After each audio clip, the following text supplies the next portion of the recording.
Assalamualaikum warahmatullahi wabarakatuh. Salam sejahtera bagi kita semua. Pada kesempatan kali ini, kita akan melanjutkan topik farmakoterapi 3, yaitu topik infeksi saluran kemih bersama saya, Atika Wahyu Puspitasari. Setelah mengikuti perkuliahan ini, diharapkan mahasiswa mampu memilih obat yang rasional dan merekomendasikan rencana terapi obat atau dosis regimen dalam pelayanan kefarmasian di berbagai sarana pelayanan kesehatan primer sesuai dengan etik dan peraturan yang berlaku, terutama pada topik infeksi saluran kemih.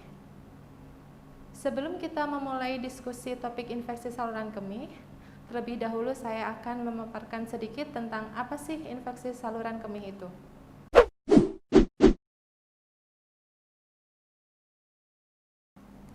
Infeksi saluran kemih yang biasa disebut dengan ISK adalah infeksi yang terjadi pada saluran kemih yang meliputi ginjal, kandung kemih, ureter, dan uretra.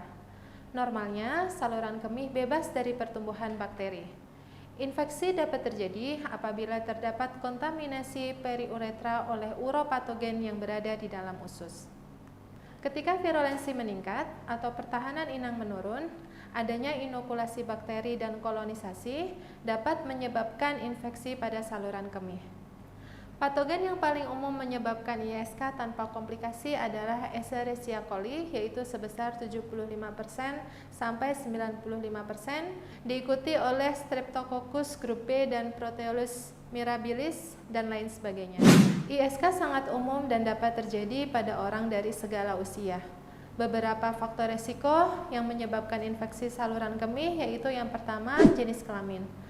Perempuan memiliki risiko lebih tinggi mengalami ISK karena perempuan memiliki anatomi uretra yang lebih pendek dan lebih dekat dengan anus, sehingga bakteri akan lebih mudah masuk ke dalam saluran urin. Yang kedua yaitu aktivitas seksual. Pasangan seksual aktif akan lebih beresiko mengalami ISK dibandingkan yang tidak, karena hubungan seksual dapat mendorong bakteri masuk ke dalam kandung kemih wanita. Faktor risiko yang berikutnya yaitu umur. Anak dan lansia lebih rentan mengalami ISK, termasuk juga yaitu wanita menopause. Yang keempat yaitu kebersihan yang kurang. Faktor risiko ini terutama terjadi pada anak-anak dan juga pada pasien geriatri, terutama yang mengalami imobilitas atau tirah baring atau adanya gangguan inkontinensia urin.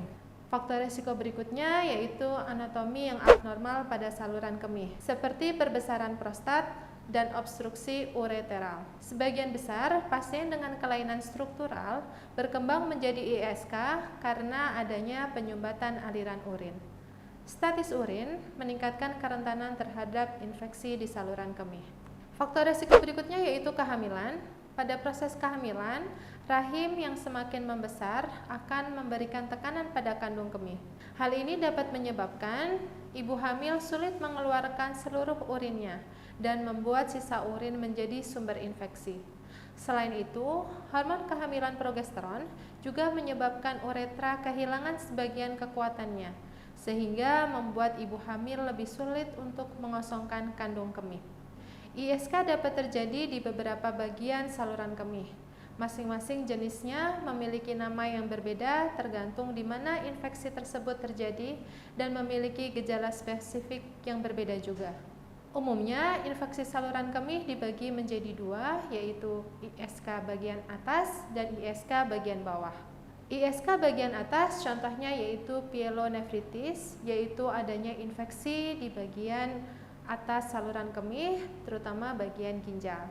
ISK bagian bawah contohnya yaitu sistitis, yaitu infeksi di bagian kandung kemih.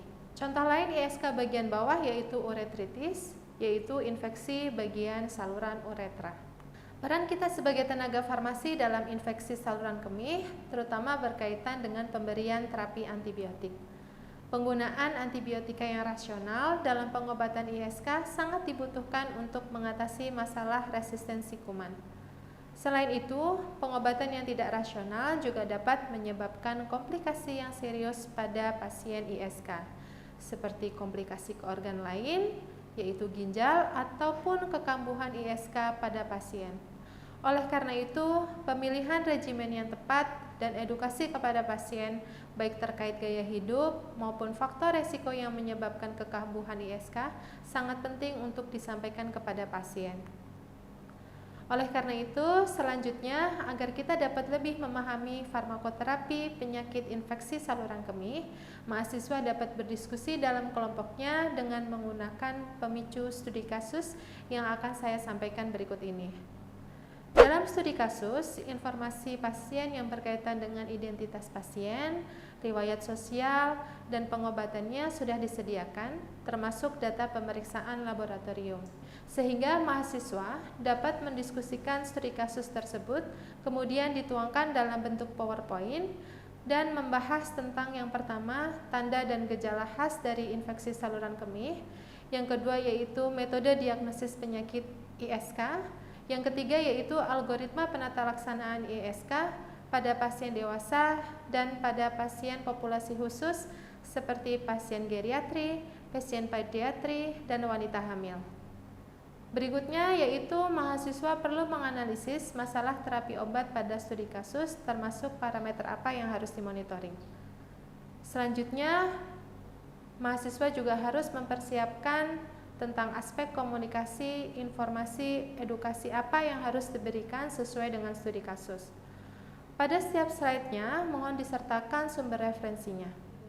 Berikut ini adalah studi kasus yang akan digunakan untuk bahan diskusi, yaitu seorang pasien bernama Noni, berusia 33 tahun, mengeluh adanya dysuria, peningkatan frekuensi dan urgensi berkemih, jumlah urin sedikit, kadang-kadang disertai rasa nyeri dan panas saat berkemih, serta nyeri pada bagian suprapubis. Pasien tidak mengalami demam, muntah, nyeri tulang belakang, atau tidak adanya cairan yang keluar dari vagina maupun uretra. Pasien baru saja menikah 1 bulan yang lalu, dan dokter meresepkan obat cotrimoxazole setiap 12 jam sebanyak 20 tablet. Pemeriksaan tanda vitalnya yaitu meliputi tekanan darah pasien 115/78, suhu tubuhnya 36,8 derajat Celcius, berat badannya 60 kg, dan tinggi badannya 160 cm. Demikianlah yang dapat saya sampaikan terkait pengantar topik infeksi saluran kemih dan studi kasus yang akan kita diskusikan. Diharapkan semua mahasiswa dapat berdiskusi dengan baik dalam kelompoknya masing-masing untuk memperdalam materi farmakoterapi infeksi saluran kemih melalui studi kasus tersebut. Terima kasih banyak atas perhatiannya. Salam sejahtera untuk kita semua. Wassalamualaikum warahmatullahi wabarakatuh.